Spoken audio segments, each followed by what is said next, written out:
किन्नर चुड़ैल। गोरखपुर नाम का एक गांव हुआ करता था। उस गांव में ज्यादा लोग नहीं रहते थे। उस गांव में एक गर्भवती विधवा औरत रहती थी। उस औरत का नाम कमला था।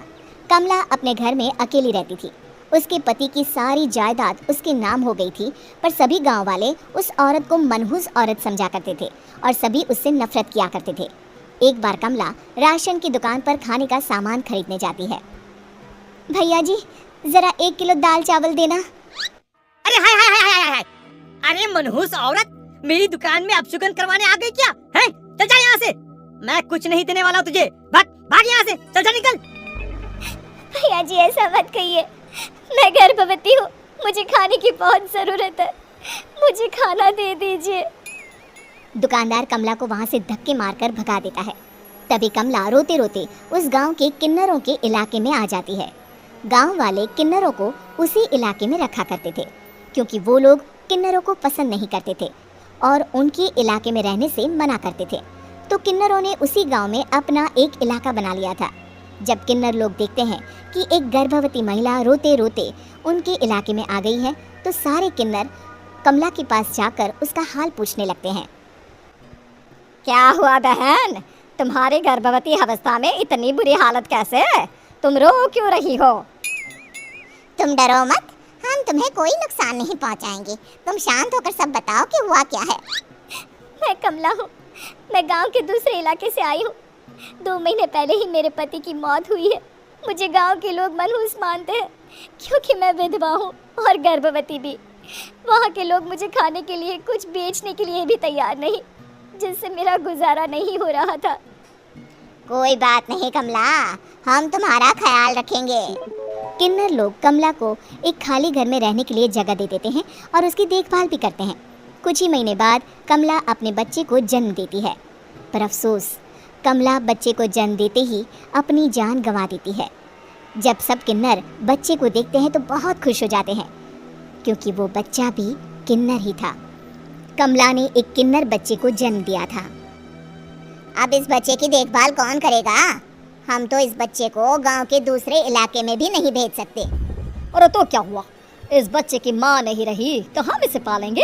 अब ये हमारे इलाके में रहेगा, हमारे साथ रहेगा। फिर वो किन्नर उस किन्नर बच्चे को गोद ले लेते हैं, उसका नामकरण कराते हैं।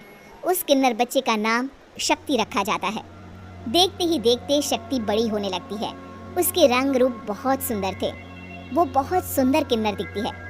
एक दिन शक्ति एक किन्नर से पूछती है, माँ जी सुनिए ना, ये गांव के दूसरे इलाके में भी तो लोग रहते हैं, तो हम वहाँ क्यों नहीं जाते?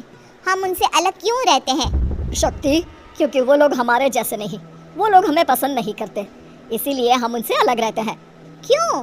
वो हमें क्यों पसंद नहीं करते? मुझे एक बार उस इलाके में जाना है, मैं एक बार वहाँ जाकर घूम कर आऊँ। शक्ति, खबरदार, जो तू उस इलाके में कभी भी गई तो अपनी जान नहीं गंवाना चाहती तो उस इलाके में कभी कदम भी नहीं रखेगी, समझी? इतना कहकर वो किन्नर वहाँ से चली जाती है। शक्ति उस किन्नर की बात सुनकर बहुत रोती है। माँ जी ऐसा कैसे कह सकती है? उन्होंने इतनी सी बात के लिए मुझे इतना डांटा। अब तो मैं उस इलाके में ज़रूर जाऊँगी। फिर एक दिन शक्ति गांव के दूसरे इलाके में चुपके से जाती है। ये लोग तो हमारे जैसे ही इंसान हैं, तो ये हमसे नफरत क्यों करते हैं? जब शक्ति उस इलाके में पहुंचती है तो गांव के सारे आदमी उसके रूप से मोहित हो जाते हैं। वो लोग ये अंदाज़ा नहीं लगा पाते कि वो किन्नर है। शक्ति की सुंदरता देखकर सारे गांव वाले उसकी तारीफ करने लगते हैं। तभी गांव का चक्कर लगाने गांव के ज़मींदार का बेटा हर्ष वहां पहुंचता है। हर्ष भी दिखने में बहुत सुंदर होता है। जब हर्ष ने शक्ति को देखा तो वो भी उससे मोहित हो गया, और जब शक्ति की नज़र हर्ष पर पड़ी तो वो हर्ष को देखकर मोहित हो गई। आपको पहले कभी इस गांव में देखा नहीं। इस गांव में आप नए हैं क्या?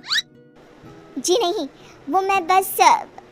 तभी शक्ति बोलते बोलते रुक जाती है और मन में सोचने लगती है, अगर मैंने इनको बता दिया कि मैं दूसरे इलाके से आई हूँ तो वो समझ जाएंगे कि मैं किन्नर हूँ, इसलिए मुझे इनसे झूठ ही बोलना पड़ेगा।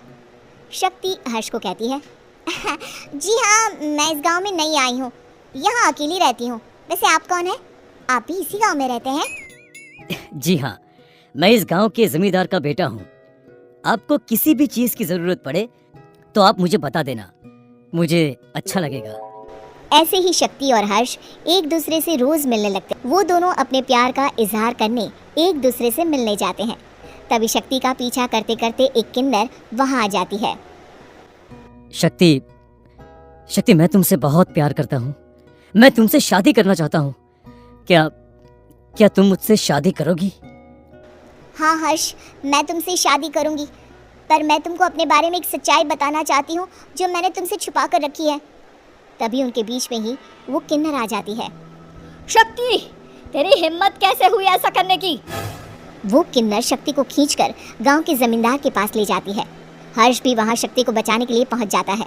जमींदार शक्ति और हर्ष के प्यार के बारे में सुनकर गुस्से में आ जाता है और शक्ति को गांव के बाहर निकालने की सजा देता है। शक्ति ये बात सहन नहीं कर पाती और कुएं में कूदकर अपनी जान दे देती है। जमींदार हर्ष की शादी गांव की एक लड़की से करवा देता है, पर हर्ष इस शादी से खुश नहीं होता। शक्ति अपना बदला लेने के लिए मरने के बाद किन्नर चुड़ैल बन जाती है। अब मैं इन गाँव वालों को नहीं छोड़ूंगी, अब इनसे मैं अपने प्यार का बदला लूंगी। किन्नर चुड़ैल गांव वालों को परेशान करना शुरू कर देती है। एक बार वो रात को गांव के खेतों में पहुंच जाती है और वहां आग लगा देती है। सारी फसल जल के राख हो जाती है। जब एक आदमी रात को उठकर देखता है कि खेत में आग लग गई है तो वो वहां पहुंच जाता है। वो देखता है कि खेतों के बीचों बीच एक किन्नर चुड़ैल खड़ी है और वहां खड़े होकर ताली बजा रही है। गांव वाला किन्नर चुड़ैल को देखकर बेहोश हो जाता है। जब सुबह उस आदमी को होश आता है तो वो सीधा जमींदार के पास जाता है। अरे जमींदार साहब, अरे वो किन्नर चुड़ैल ने मेरी सारी फसल जला दी। अब मैं क्या करूंगा, क्या होगा मेरा? जमींदार चुड़ैल किन्नर का नाम सुनते ही सब कुछ समझ जाता है। अब वो बहुत डर जाता है। उसी रात को जब जमींदार डर के मारे अपने कमरे में सो नहीं पाता, तभी वहां अचानक से किन्नर चुड़ैल आ जाती है। किन्नर चुड़ैल जोर जोर से जमींदार के आगे खड़ी होकर हंसने लगती है और ताली बजाने लगती है।